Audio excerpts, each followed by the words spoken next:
Happy Friday, everybody. So this is an update to the motor mount video.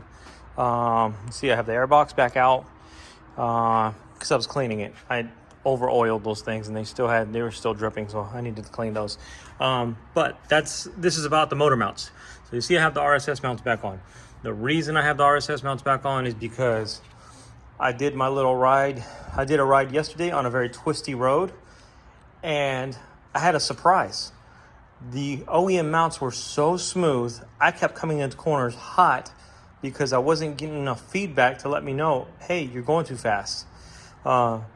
Which, I mean, I guess that's good because that means the motor mounts, the OEM motor mounts are still good to go. And they're super smooth, but they're so smooth, I didn't feel the feedback of the speed I was going. And I kept coming in multiple corners hot. Even surprising myself.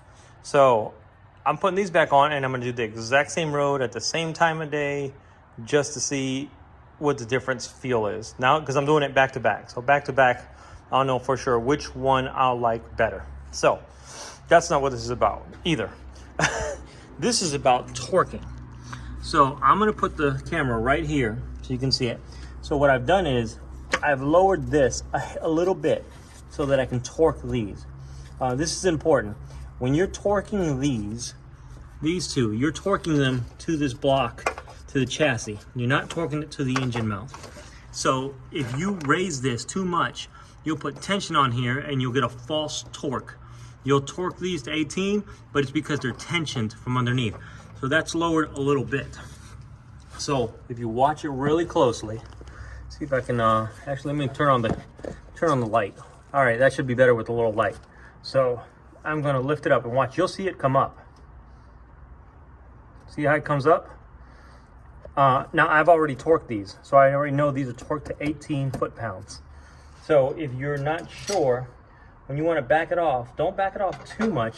Just let it get low a little tiny bit. Like that. See how I went down? You don't need to go so far down that you come off that square block, the square peg on the end. But you just need to come down so you have no tension on the bottom of that so you can torque the top. And conversely, when you want to torque the bottom, you've already got the top ones torqued, so torque those first. When you want to torque the bottom, jack this up and it'll push the whole car up. So now if you look underneath, that bottom screw cannot go down any further because you've got this pressed against this and these are already torqued. So right now, if I keep lifting, I'm lifting the whole car, which is good. That means when you thread your nut on the bottom side of this, it will be fully seated and you can torque it then. So to recap, when you reinstall motor mounts, install it, but lower this just a hair so there's no tension on it. Torque your top two, they go through this block right here, then go underneath and torque your bottom one. Or jack this up, then go underneath and torque the bottom one to 63 foot-pounds. These say 60 foot-pounds, the OEM mount say 63. I'm just gonna go to 63 so I don't have to remember which is which. So if you guys are wondering where I'm getting my information for torquing, if you look at FCP Euro, look at their channel. FCP Euro is awesome DIY content. They do much better content than I did for everything I've done. So check out their channel. But I know they get their information from the service manual. For the RSS mounts, this is where I'm getting my information from. RSS installation instructions.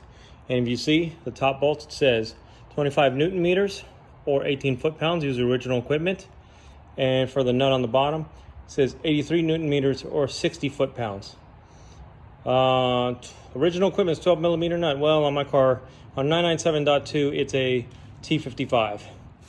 Go ahead and check out FCP Euro's YouTube channel. They have a great content as far as simple, easy to understand DIY. They don't give you long, boring stories like me. I love how you watch their channel and and he starts it off, hello, my good people. I love that. I'm not going to steal it. It's pretty cool. I like it. But go check out FCP Euro. They have amazing, easy to understand, simply explained, condensed DIYs that are not They don't cut anything out. They just give you what you need to know. You want BS? You watch my channel. You want to get to the meat and potatoes? Watch their channel. All right, catch you later.